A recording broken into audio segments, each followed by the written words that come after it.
The year was 2147, and humanity had long dreamed of meeting intelligent life beyond Earth. For centuries, scientists sent signals into the vast emptiness of space, hoping someone, or something, would hear them. But no one expected what happened on July 14th, a day that would forever change the course of human history. It began with a shadow in the sky, a massive, sleek object descending silently over the bustling city of Chicago.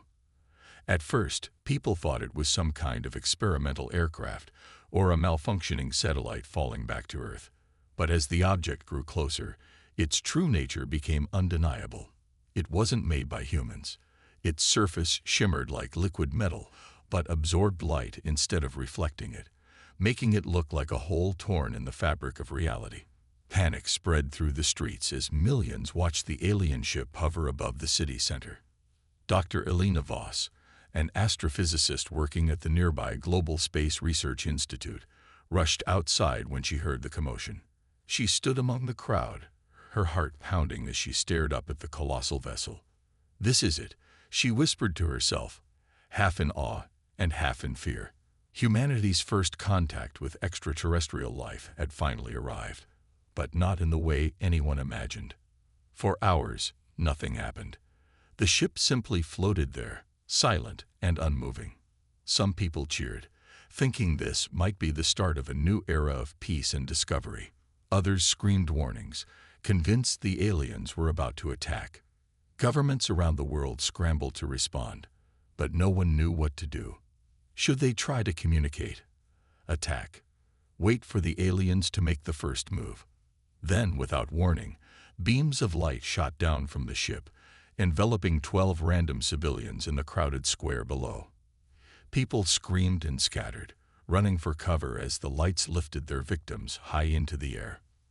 Within seconds, the beams vanished, taking the 12 people with them. Silence fell over the city, broken only by the distant wail of sirens. Hours later, the bodies reappeared, dropped unceremoniously onto the same square where they'd been taken.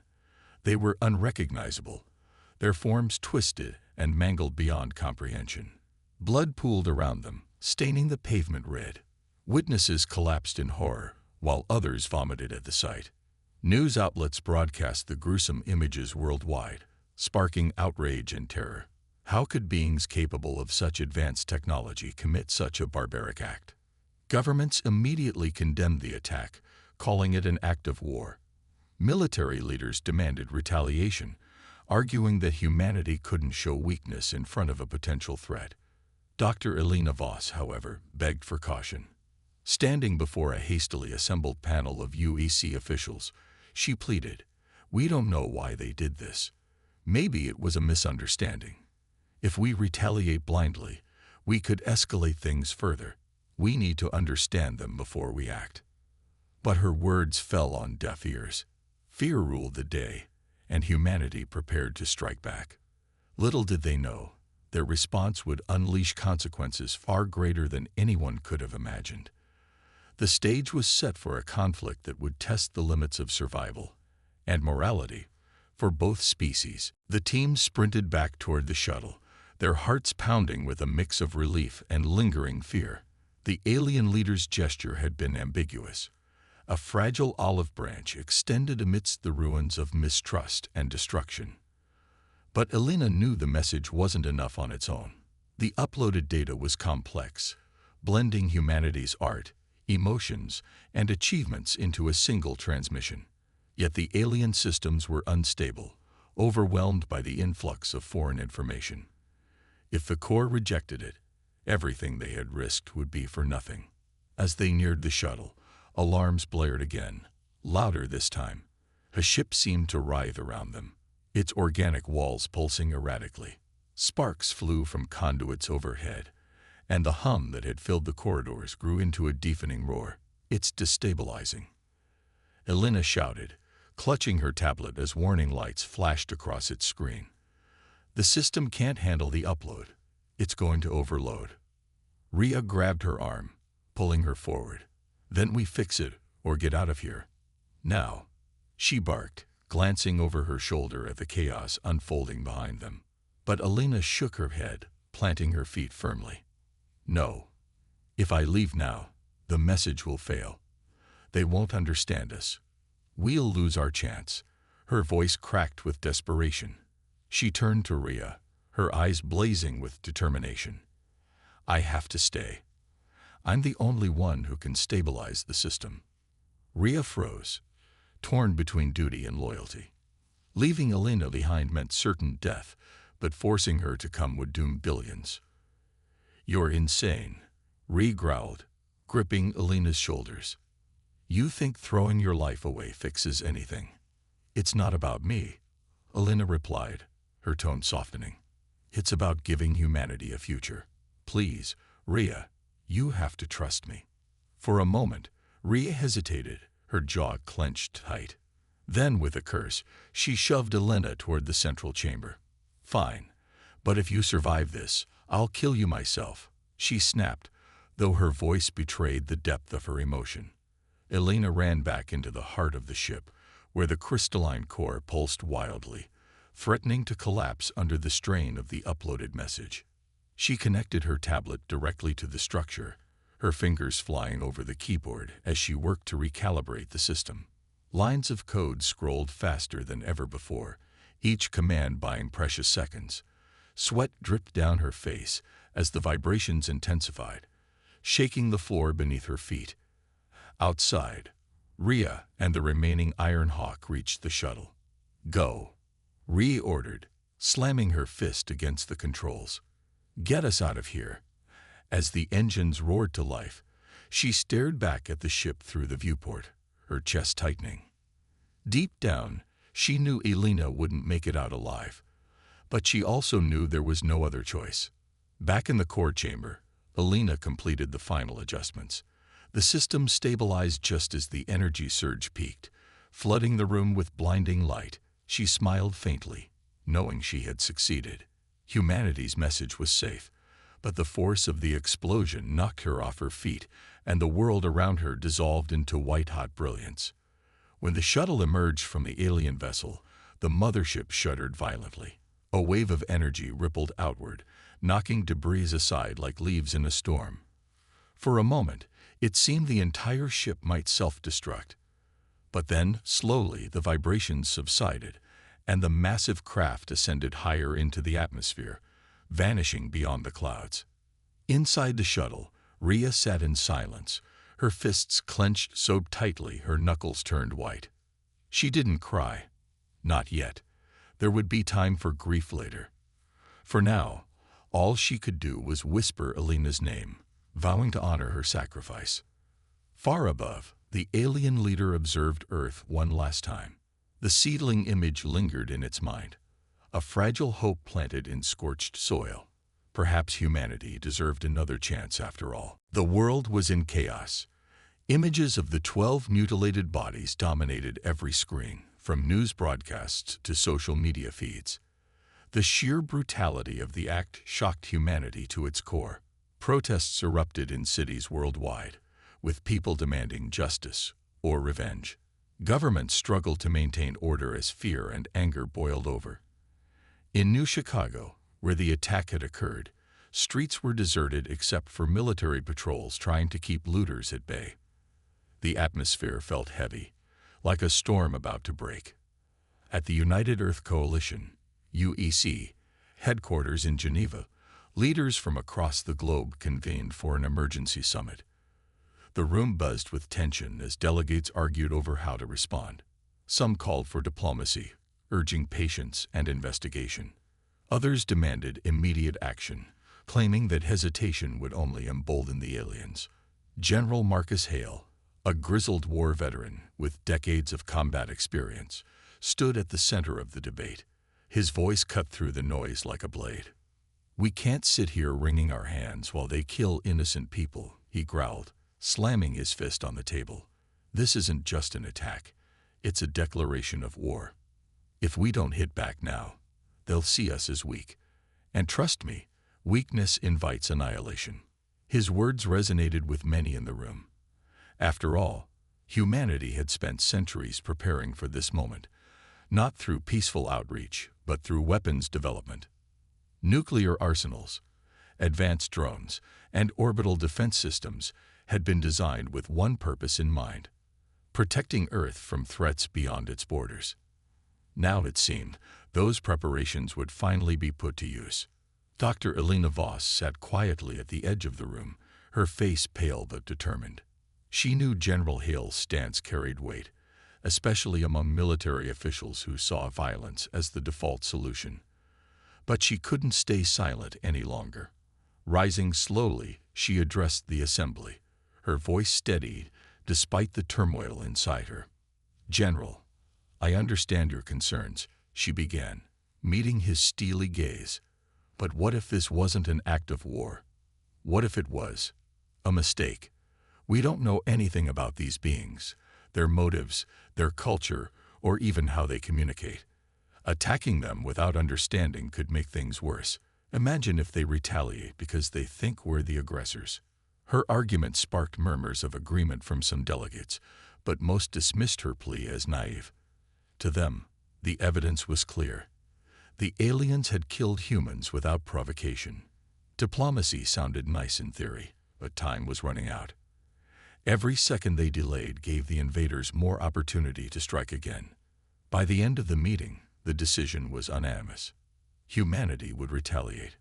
Operation Black Dawn, proposed by General Hale, involved launching nuclear-equipped drones directly at the alien ship. These drones, equipped with stealth technology, were designed to bypass enemy defenses and deliver devastating payloads. It was risky. No one knew whether the alien shields could withstand such an assault, but it was the best option available.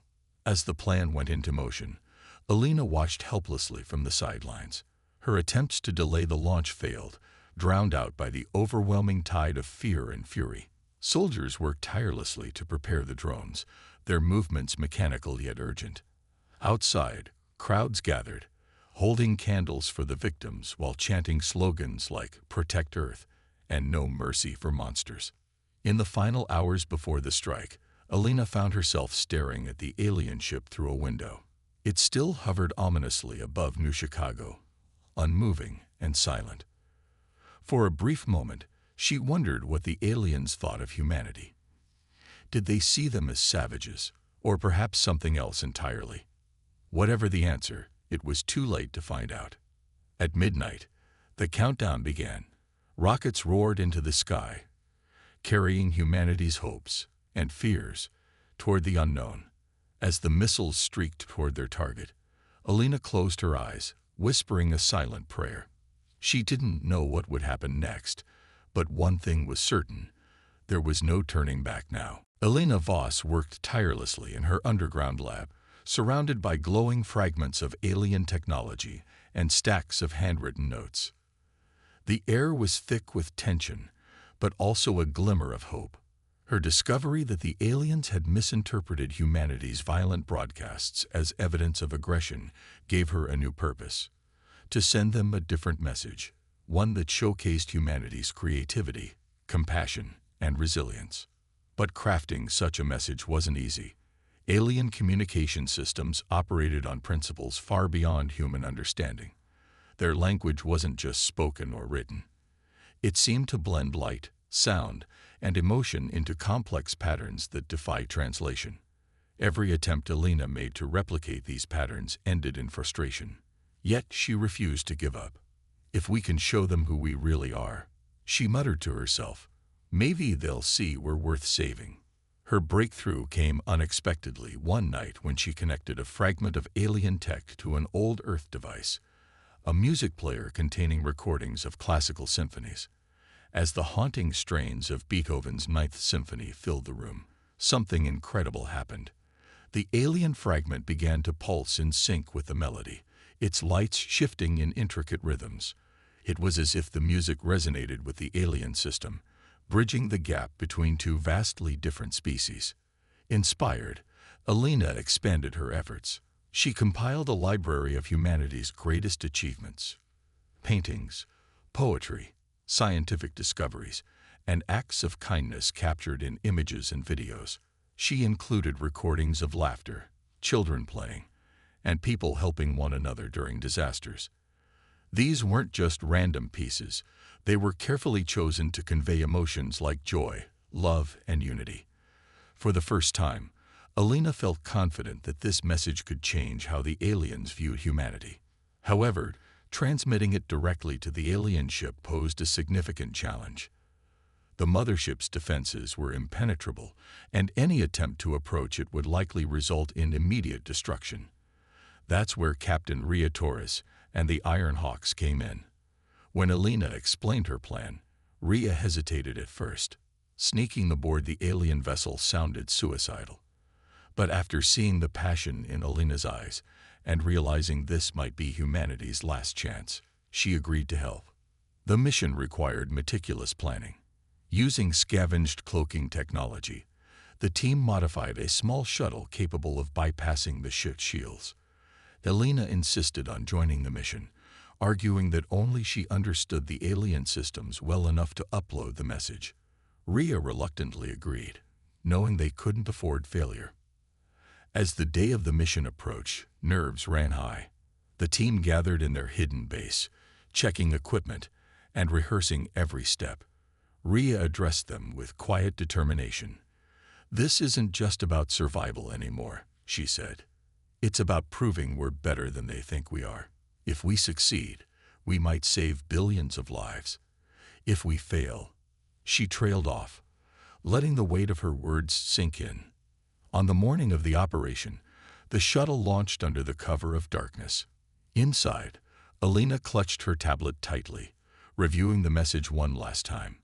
Her hands trembled, not from fear, but from anticipation. This was humanity's moment to redefine itself, to rise above its darkest impulses and show the universe its brightest side. As the shuttle neared the alien ship, the enormity of what they were about to do hit everyone. The vessel loomed ahead, its surface shimmering ominously. Cloaked and silent, the shuttle slipped through the shield undetected. For now, everything was going according to plan. But none of them knew what awaited inside, or whether the aliens would even listen. Alina took a deep breath, steeling herself for what lay ahead. Whether this ended in triumph or tragedy, one thing was certain. Humanity's fate rested in their hands. The alarms blared deafeningly as the team raced through the alien ship, their footsteps echoing against the pulsating walls. The once silent corridors were now alive with activity. Hybrid creatures swarmed toward them, their glowing eyes locking onto the intruders. Rhea led the way, firing short bursts from her weapon to clear a path. Each shot sent sparks flying, but the creatures kept coming, relentless and unyielding. Alina struggled to keep up, clutching her tablet tightly as if it were a lifeline. Her mind raced with questions. Had the message uploaded successfully? Would the aliens even understand it? She pushed aside her doubts, focusing instead on survival. Behind her, Jax and another Iron Hawk covered their retreat, sacrificing themselves to hold off the advancing horde. Their shouts of defiance faded into the distance as the rest of the group sprinted ahead. Finally, they'd reached the central chamber's exit, only to find their path blocked by an enormous figure, a towering alien entity that seemed to materialize out of thin air. Its translucent form shimmered with shifting colors, radiating both power and sorrow. It stood motionless, its massive presence filling the corridor like a wall of light and shadow. For a moment, no one moved. The silence was suffocating. Rhea raised her weapon instinctively, but Alina stepped forward, placing herself between the alien leader and her teammate. "Wait," she shouted, holding up her hands in a gesture of peace. Her voice trembled, but her resolve didn't waver. "Please, we mean no harm." To everyone's surprise, the alien responded, not with words, but with images projected directly into their minds. Scenes of destruction flashed before them, wars waged across stars, civilizations wiped out in moments of preemptive violence. The weight of loss and regret pressed down on them, almost unbearable. Then came flashes of Earth, the broadcasts of human aggression. The nuclear missiles launched at the alien ship. The message was clear. The aliens saw humanity as a threat, just like those who had destroyed their own kind. Alina swallowed hard, fighting back tears. Using her translation device, she began speaking slowly, choosing her words carefully. "We're not all monsters," she said, her voice steady despite the fear coursing through her veins. "Yes, we've made mistakes. We've hurt each other, and maybe we've scared you. But we're also capable of beauty, of kindness, of creation." She gestured to her tablet, still glowing faintly from the uploaded message. "That's what we wanted to show you, that we're more than our worst moments." The alien tilted its head slightly, as if considering her words. More images flooded their minds, this time of Earth's art, music, and acts of compassion. The symphonies, paintings, and stories Alina had compiled resonated deeply within the alien consciousness.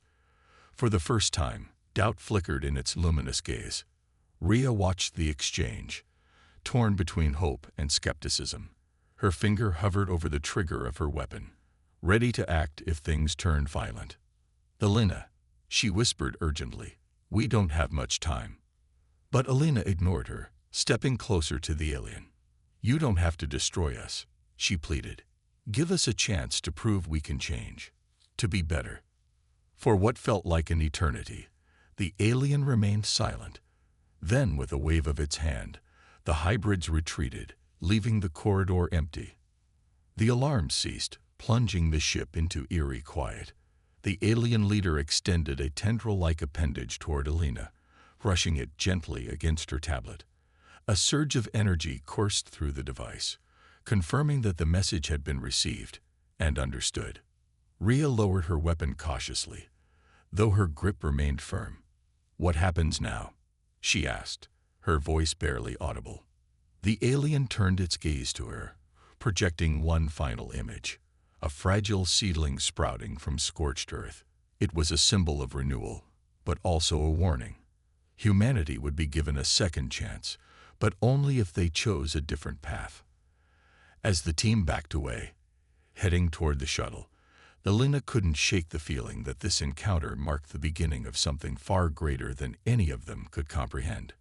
Whether it ended in peace or further conflict depended entirely on humanity's ability to rise above its flaws. The night sky lit up as humanity launched its first attack against an extraterrestrial foe. Nuclear-equipped drones streaked upward, leaving fiery trails behind them as they raced toward the alien ship. Millions watched on screens and rooftops, holding their breaths. For some, it was a moment of hope, a chance to reclaim Earth's dignity after the horrifying deaths of 12 innocent civilians. For others, it felt like the beginning of the end. As the drones approached the massive vessel, their targeting systems locked onto the shimmering black surface. The missiles hit with deafening explosions, lighting up the horizon like a second sunrise. But instead of destroying the ship, the blasts dissipated harmlessly against an invisible barrier surrounding it. The aliens had shields, technology far beyond anything humanity possessed. Cheers turned into gasps as people realized the truth. Earth's most powerful weapons were useless. Then came the retaliation. Without warning, beams of searing energy erupted from the alien ship, slicing through the atmosphere with terrifying precision. Cities across the globe became targets: New York, Tokyo, London, Mumbai. All struck within seconds. The beams didn't just destroy buildings. They vaporized everything in their path, leaving behind smoldering craters where millions once lived. Entire populations vanished in an instant, reduced to ash before they could even comprehend what was happening. In New Chicago, Alina Voss crouched in a makeshift shelter beneath the ruins of the Global Space Research Institute. The ground shook violently as another beam struck nearby, collapsing structures and sending debris flying. Her ears rang from the constant explosions, and her heart pounded so hard she thought it might burst. She clutched a tablet displaying real-time data about the attacks, but the numbers meant little now. Billions were dead or dying, and there was nothing anyone could do to stop it. Outside, chaos reigned. Survivors ran blindly through smoke-filled streets, searching for safety that no longer existed. Fires raged unchecked, consuming entire neighborhoods. The air was thick with the smell of burning metal and charred flesh. It was hell on earth. General Marcus Hale stood in a secure underground bunker, his face pale but resolute as he monitored the situation. He had pushed for this retaliation, convinced it would weaken the enemy. Now, staring at the devastation unfolding on multiple screens, he felt the crushing weight of responsibility. "What have we done?" he muttered under his breath, though no one dared respond. Amidst the destruction, small pockets of resistance began to form. Captain Ria Torres, a former fighter pilot whose family had perished in the initial assault, rallied survivors in the outskirts of New Chicago. Armed with whatever weapons they could scavenge, her group vowed to fight back, not out of revenge, but survival. "We can't let them win," she told her ragtag team, her voice trembling with emotion. "If we die fighting." Alina, meanwhile, refused to give up hope. Despite the horrors around her, she believed there was still a chance to understand the aliens and perhaps find a way to end the slaughter.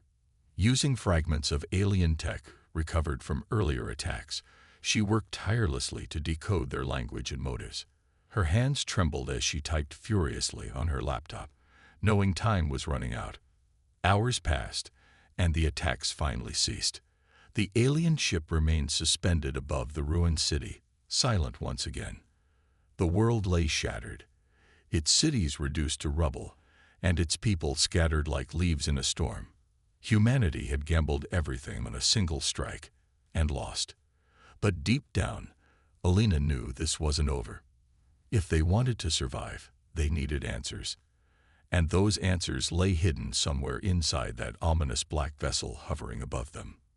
For now, all anyone could do was wait, and pray that tomorrow would bring a chance to undo the mistakes of today. The night sky lit up as humanity launched its first attack against an extraterrestrial foe.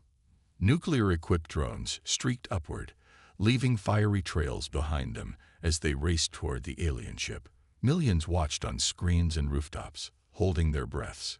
For some, it was a moment of hope, a chance to reclaim Earth's dignity after the horrifying deaths of 12 innocent civilians. For others, it felt like the beginning of the end.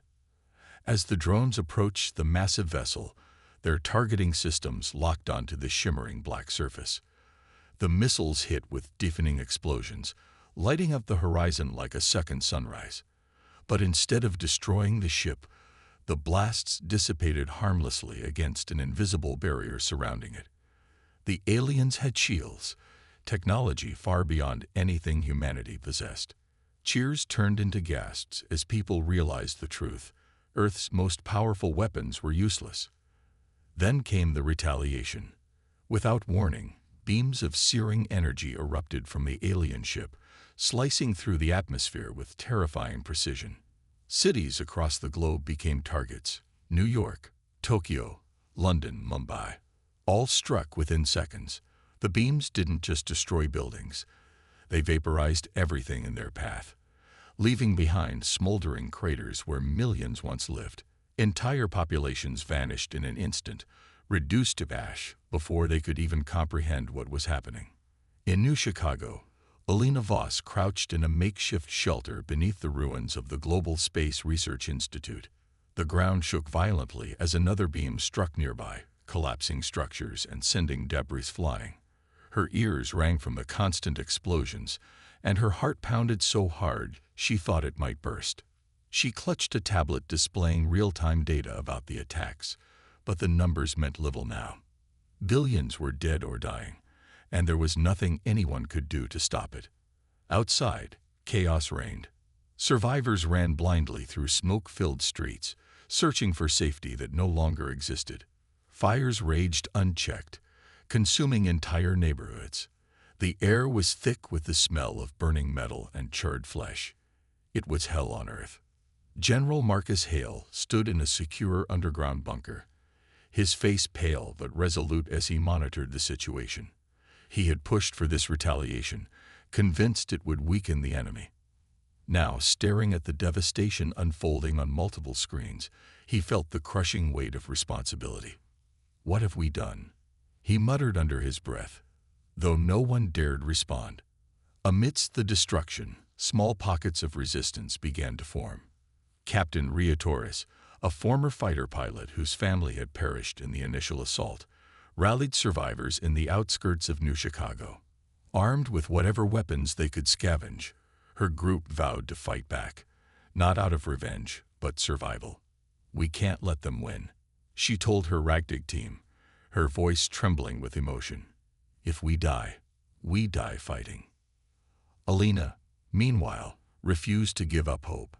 Despite the horrors around her, she believed there was still a chance to understand the aliens and perhaps find a way to end the slaughter.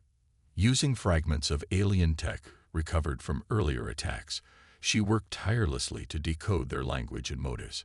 Her hands trembled as she typed furiously on her laptop, knowing time was running out. Hours passed, and the attacks finally ceased.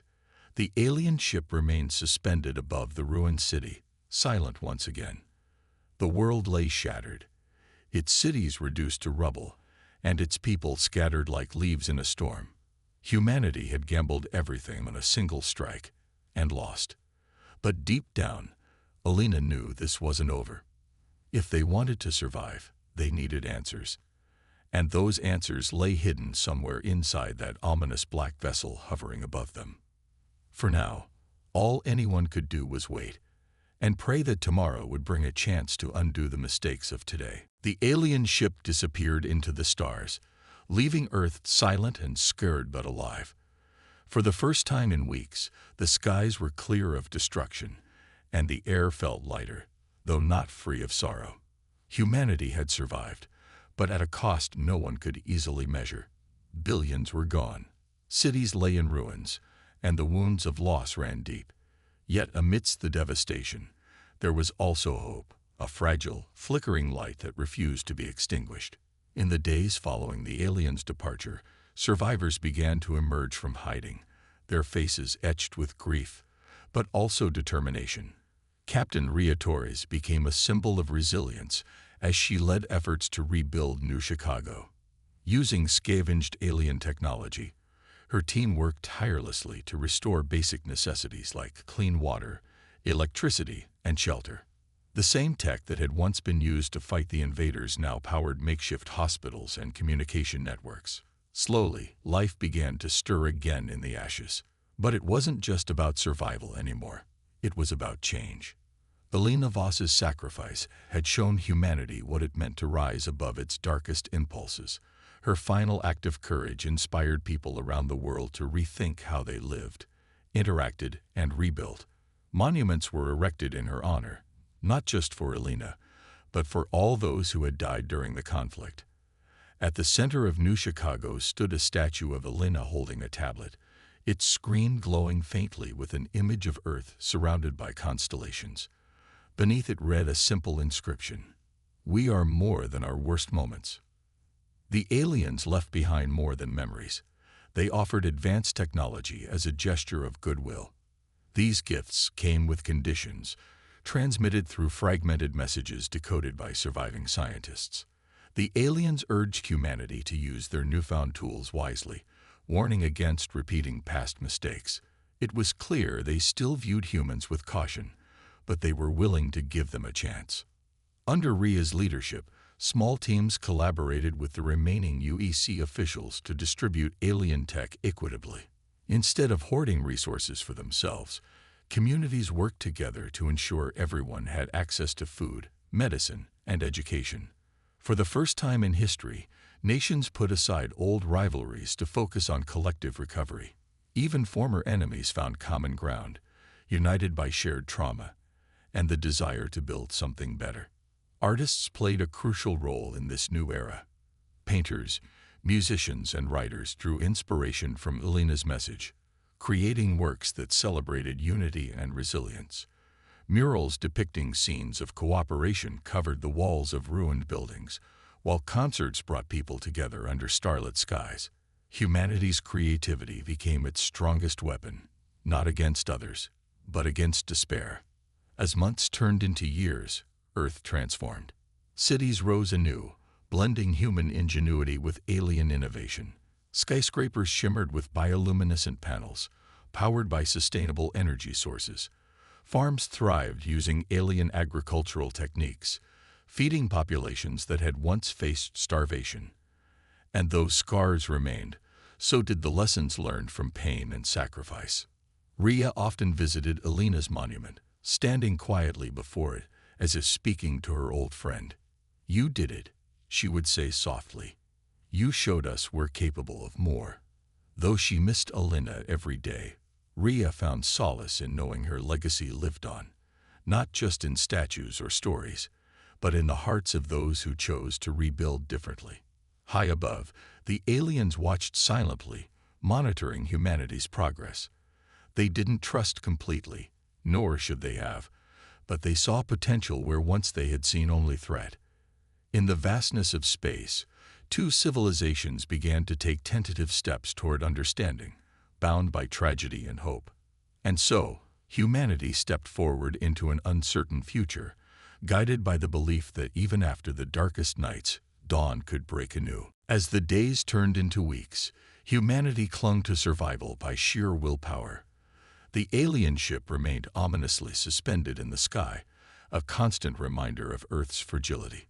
Cities lay in ruins, governments had collapsed, and billions were dead or displaced. Yet amidst the despair, small pockets of resistance began to form, groups determined to fight back against the invaders. Captain Rhea Torres emerged as one of the fiercest leaders among these rebels. Her team, known as the Iron Hawks, operated out of the wastelands surrounding New Chicago. They were scavengers, fighters, and survivors, united by a shared goal: to protect what little remained of humanity. Armed with weapons salvaged from military stockpiles and repurposed alien tech, they waged a guerrilla war against their otherworldly foes. Rhea's strategy was simple but effective. Instead of confronting the aliens head-on, a suicide mission given their superior technology, the Iron Hawks relied on hit-and-run tactics. Using stolen cloaking devices reverse-engineered from alien debris, they struck quickly and vanished before the enemy could retaliate. Their targets included supply drones, smaller scout ships, and even isolated patrols. Each successful raid boosted morale among the scattered survivors, proving that the aliens weren't invincible. One such operation took place on a cold, moonless night. Rhea led her team deep into the heart of what used to be downtown New Chicago, now a graveyard of twisted metal and shattered glass. Intelligence reports suggested the aliens had set up a temporary outpost there, using it to monitor human activity. If the Iron Hawks could destroy it, they might buy precious time for Elena Voss to complete her work on decoding alien communications. The team moved silently through the ruins, their footsteps muffled by layers of ash and debris.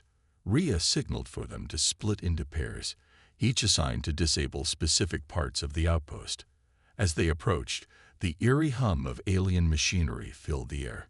Strange, insect-like drones patrolled the perimeter, their glowing eyes scanning for intruders. The sight sent chills down everyone's spines, but Rhea pushed forward without hesitation. "Remember the plan," she whispered over comms. "Fast and clean. No heroics." The attack began with a burst of gunfire aimed at the drones. Within seconds, chaos erupted as explosions lit up the darkness. The Iron Hawks worked with precision, planting explosives on key structures while avoiding direct confrontation with larger alien forces. Rhea herself led the charge against the central hub, a pulsating tower emitting waves of energy. She planted the final charge just as an alarm blared, signaling the arrival of reinforcements. "Fall back," Rhea shouted, sprinting toward the extraction point. Behind her, the outpost erupted in a fiery explosion, sending shockwaves rippling through the area. The team regrouped at a safe distance, catching their breath as flames consumed the remains of the alien installation. Back at their hidden base, a network of underground tunnels, they celebrated their victory. But Rhea's mind was elsewhere. Despite their successes, she couldn't shake the feeling that they were only delaying the inevitable. Every skirmish brought more casualties, more destruction. And every time they struck, the aliens responded with overwhelming force, obliterating entire regions in retaliation. That night, as she sat alone in the dim light of a flickering lantern, Rhea thought about Alina's words. Could there really be another way? Was it possible to reason with beings who saw humans as nothing more than a threat? She wanted to believe it, but years of loss and anger made trust difficult. Still, deep down, she knew Alina was right about one thing. Revenge alone wouldn't save humanity. As dawn broke over the horizon, casting long shadows across the ruined landscape, Rhea made a decision. She would keep fighting, but not just with guns and explosives. If Alina believed communication was the key to survival, then Rhea owed it to her fallen comrades to give her a chance. Humanity's future depended on more than strength. It required hope. And hope, she realized, was something worth fighting for. The world was quiet now, not the peaceful kind of quiet, but the eerie silence that follows unimaginable destruction. Smoke still rose from the ruins of cities, and the air carried the acrid smell of burnt metal and ash. Survivors wandered aimlessly through the wreckage, their faces blank with shock. Humanity had been brought to its knees in a matter of hours, and no one knew what would come next. In the remnants of New Chicago, Dr. Alina Voss worked tirelessly in a makeshift lab carved out of an abandoned subway station. Her hands moved quickly over scattered pieces of alien technology she'd salvaged from earlier attacks.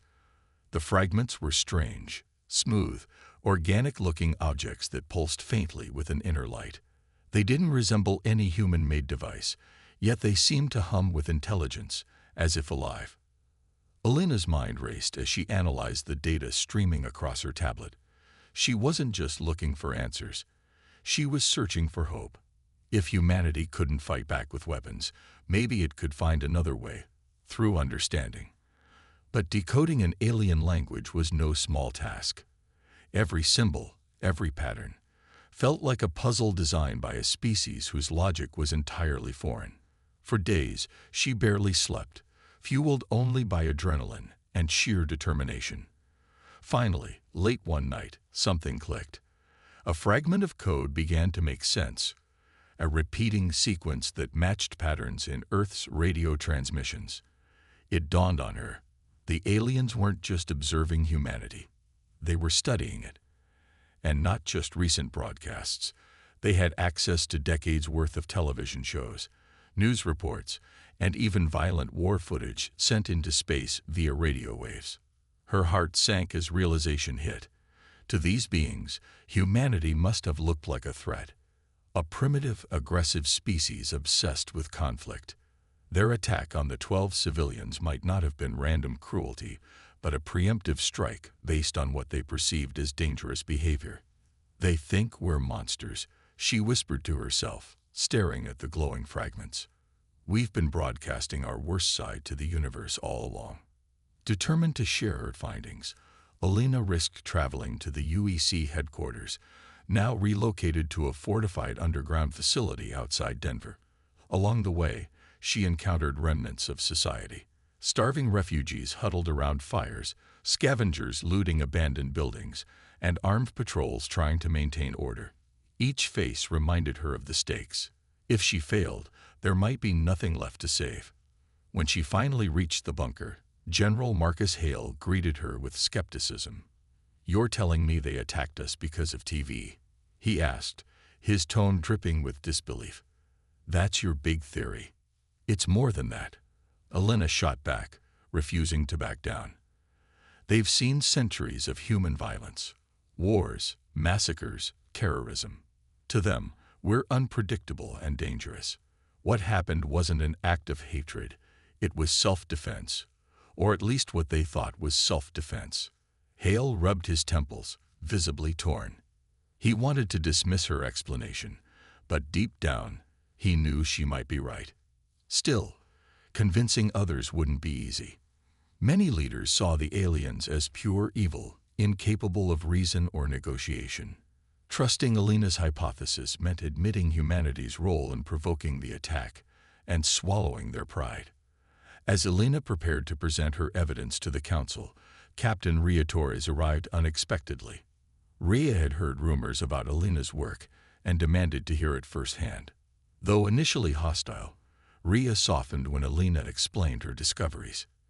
"If you're right," Rhea said quietly, "then fighting them is pointless.